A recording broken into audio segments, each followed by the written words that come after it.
what Jesus said to do. How many has been in a situation where you've done what God said to do and then a storm breaks out? And sometimes that causes fear and doubt. And we see in the story here that even the disciples, they had just watched Jesus feed the 5,000 multitude, 5,000 plus multitude. He watched him do this. And here now they listen to him. He says, get in the boat, go to the other side. I'm going to go up to the mountain, pray. And they get in the boat and they get in the middle of the sea, and it just, the waves toss them to and fro here. They couldn't even control the boat. And then we see in the passage it says that, and in the fourth watch, and for you that know what the fourth watch is, that's about 3 a.m. to 6 a.m. And it said that the night Jesus went into them walking on the sea. And when the disciples saw him walking on the sea, they were troubled. How many of you ever been troubled during your storm? When you've been in the middle of your storm, you get troubled, saying, it is a spirit. And they cried out for fear. See, they were a little superstitious still. When they seen a ghost, a lot of times on the sea, that meant a shipwreck. So here they are, they're thinking they're going to go down. Okay, Jesus has sent us in the middle of a storm, and this is it. We're done. And they cried out with a loud cry in fear. But straightway Jesus spake unto them, be of good cheer, it is I, be not afraid. And he said, Peter answered him, saying, Lord, if it be you. I think that was interesting because Jesus says, it's me, don't be afraid. And Peter's like, well, if that's really you, Jesus. How many times do we say the same thing? God tells us something, don't be afraid, I'm with you. Well, if you're really here, Jesus, if that's really you, and I don't want to discredit Paul because Paul kind of gets a bad rap because he sank. But how many of us would have the courage to even step out of the boat during a storm, especially? We can't even step out of the boat when everything's calm. We have a harder time, and then we can't even step out of the boat when it's calm. But what about when there's a storm going on? Okay, so we can't be too hard on Peter, because fear will distort your perception of what you see and what you hear.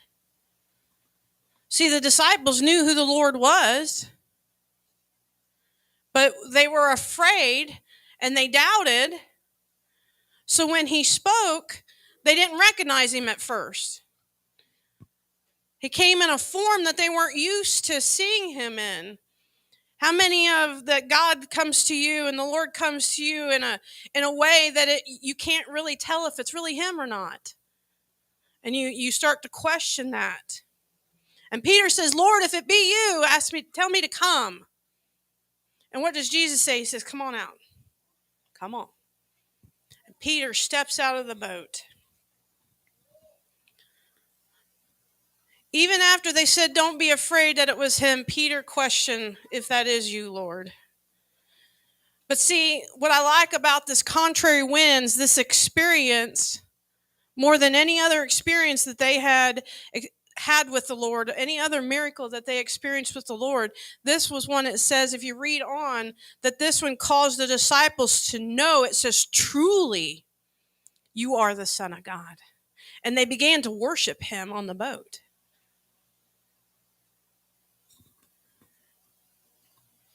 I thought that was interesting. He just broke bread and loaves and fish and fed all these people and all the other stuff that they seen him do. But this was one that said, truly, I know that I know. How many of you have had an experience that you know that was God?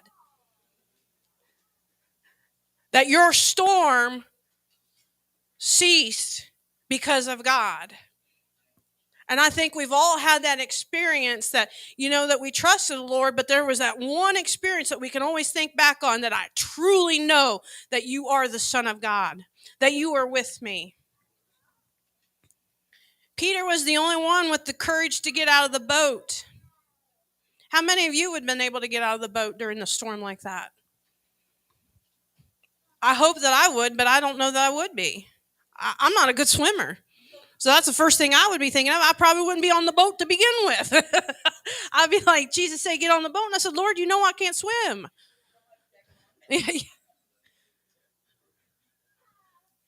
I mean, let's think about this. God's calling each and every one of us to be courageous and to step out of a boat and to do something extraordinary. What happened when Peter stepped out of the boat? He walked on the water with the Lord. That is awesome. And it didn't say the storm stopped when Peter got out of the boat. The storm was still raging. Winds were still contrary. Winds were still pushing against them. And it was funny. I'll just tell you a little story. It was funny yesterday. I kept thinking all week, and I was trying to meditate about what God wanted me to teach. And yesterday, how many noticed how windy it was yesterday? And I'm trying to get the door open, and it's pushing against the door. And he had brought this to me earlier in the week about this thought. And, how you kind of like, well, if that be you, God, that's like Peter. So then I was trying to get out of the car, and the wind was pushing my door, and the wind was contrary to the way my hair wanted to go because it was all over the place. And I was thinking, and God said, the contrary wind. And he kept putting that in my spirit. And there's something to be said about the contrary winds in our life. And I think it's interesting that God, the storm was no surprise to Jesus. It was no surprise to God that they were going to encounter a storm. And he told him to get into the boat and go into the storm. He knew that there was going to be a storm and told him to go anyway. But we need to be obedient to what God is telling us. We have to have courage. Every transition begins with courage. You got to be not afraid to step out of the boat, so to speak. Step into your new step. And I hope that I can encourage people today with this story. I know this is a familiar story. That doesn't mean you're not going to face some contrary wind, though, just because you were obedient. We see this. Some think if you do exactly what God tells you to do, everything's going to be a bed of roses and you're not going to have one bit of problems. I don't know about you guys, but my experience, that's when all hell breaks loose, it seems like, in my life. And that there's, because it says where grace, there's grace that abounds, and Jesus is there. And when I go to do good, evil is present with me. So how do we expect to not feel the resistance and feel the contrary winds? But see, we can learn some lessons through contrary winds and circumstances. Your faith isn't fortified, it's increased. It's where you can say, truly, I know that you are the Son of God. And when you hold on to Jesus, when you're in your storm of life and contrary winds, your contrariness in one season helps you prepare for your next season. That's what he's trying to do, get us from glory to glory. We're trying to get from one place to the next place. One season to the next season. One level to the next level. And we can learn some lessons in these contrary winds. When you see God supply and make a way in one season, it builds up your faith to know that he will supply you in your next season. And then the next.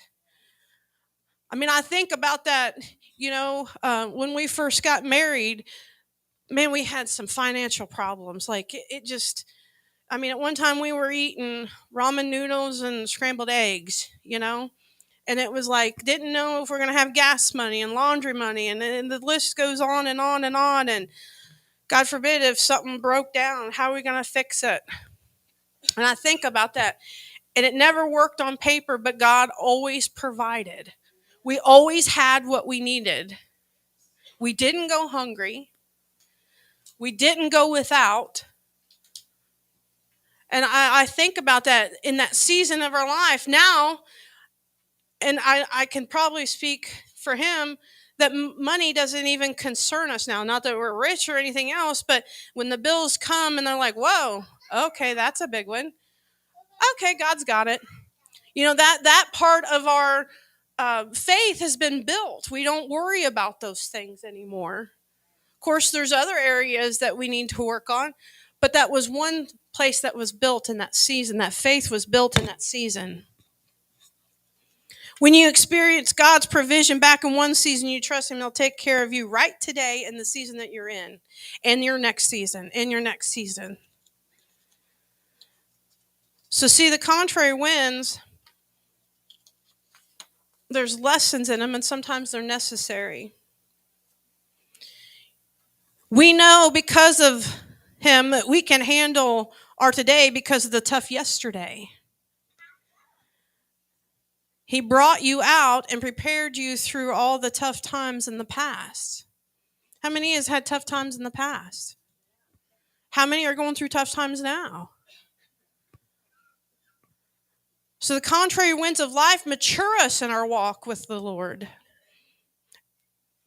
That's also what He wants us to do. You know, my husband says it a lot. He says, we talk about being a child of God. We need to mature into sons of God. Not only just be a child of God, but a son of God. We need to be able to get mature in this walk. And as we mature in the Lord, our reactions change to things. Our mindset changes. It becomes more in line with God's mindset. Our faith changes. We need to start telling ourselves, I am more than a conqueror. I am an overcomer. I am the head and not the tail. I am up and not down. This is how this starts to change your mindset. And I don't like where I'm at right now. But since I'm here, He's here with me. And I know that all things are going to work out for my good. This is what these contrary winds of life does for us. Sister Sierra used to sing a song, Through It All. If I've never experienced the bad things, how would I know how good He is? How would I learn to trust Him? Faith is easy when you don't have to use it. But when you have to exercise it and use it, it gets a little difficult, doesn't it? But if you hold on and you use it, it's just like a muscle. You start building it up. And then the next time it's easier. And then the next time it's even easier. The Sea of Galilee was susceptible to sudden violent storms because it had mountains all the way around it, and the cool air would come down from the mountains and come onto the water where it was warm and moisture, and they would pop up storms, and they would be violent storms. And the Lord sent them knowing that there would be a storm. You know, sometimes He uses this as an opportunity for you to really seek Him. Don't miss that opportunity. He sent them to shape and build them into the church they needed to become. He's coming back for a spotless, blameless bride. So there are some things that we have to go through to get there. There are some things that the contrary winds that we have to go through and storms that we have to go through to become the church He needs us to be right now. Needs us to be the church here next week or next year. There's things that we have to experience and go through. He's molding and shaping us into the church that we need to be. He's getting us ready for the future. How many want to be ready for the future? He's preparing you. Contrary winds have benefits. We don't come out of them the same way that we went into them. We're going to be better for them. If we hold on to the Lord, we're going to be better for them. This is not the time to stop. This is not the time to turn back. This is not the time to give up. We're going to be better. You may be in the middle of the storm and fear and doubt, but you're coming out with knowing that Jesus is truly the Son of God. You're going to come out worshiping Him. Because there is no doubt anymore that you're serving a God, and He is almighty and He is good. He's the God that can make a way out of no way. John 6 has an account of this that says the disciples rowed 3 to 4 miles halfway with their oars, so that it was halfway the sea there, and had no control over their boats. Can you imagine how exhausted they were trying to get there and that contrary wind working against them? See, their own efforts, they were using their own efforts in that storm at that time. And when the storms and contrary winds arise, we can't do it on our own strength. But when we focus on Him, when we focus on the Lord, we can walk on the water. We can rise above it. But if you try to do it on your own, we start to sink. How many of you have ever been in a situation where you try to do it on your own and you sank and failed miserably? The good thing is Jesus always there to reach out and pull you out. But I think that He wants us to get to that point where we don't need Him to pull us out, but we can overcome it and rise above it. He would have loved for Peter to stay walking on the water with Him. Even though He went and He saved him, because that's the kind of Savior He is. But when is there going to be a time where we trust Him and keep our eyes on Him even during the storms and the contrary winds, and that we can overcome the things? When we can walk on them and not have them affect our lives and make us turn away. Many get in the middle of the storm and they take their eyes off of Jesus and they pull away. You see Peter, he got focused on the circumstance. And there's a lot of storms and there's a lot of circumstances that are hard that people are going through. Even the people of God are going through. This world's going through. But we have to keep our eyes on Jesus. This is not the time to pull away or try to go through it on your own or in your own strength and understanding. It says, lean not into your own understanding. Sometimes we want to do that, don't we? He will be there with His arms stretched out to pull us out. But, I want to be that daughter of God that steps above it, that rises above it. And that He could say, look at that. That's my girl. That's my son. And I don't know if I'm speaking to somebody or if this was just for me today. But man, don't let fear and doubt cloud your judgment or distort your perception of what Jesus is telling you to do. Step out the boat, rise above it. You are an overcomer. You are a son and daughter of the Most High God. You are joint heirs.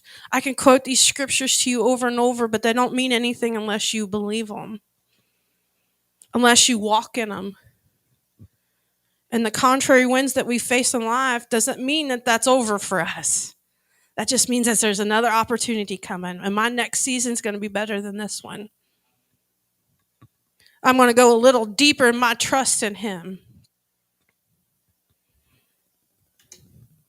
That's what I want. That's what I want for you, and that's what I want for me.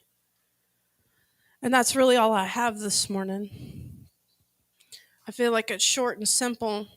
It's a little humbling because I think about Peter and them and their storm that they was in, and I think about Paul was even in a storm. And in that circumstance, Paul knew that the Lord was saying, stay on the boat. See, and that's why it's very important too when we're in our storms that we listen to the voice of God. We know when to stay on the boat or we know when to get out of the boat. But I feel like this morning He's wanting some people to step out of the boat, step out of your comfort zone, even if it's in the middle of a storm. Even when the contrary winds are blowing, will you have the courage to step out? And that's all I have this morning.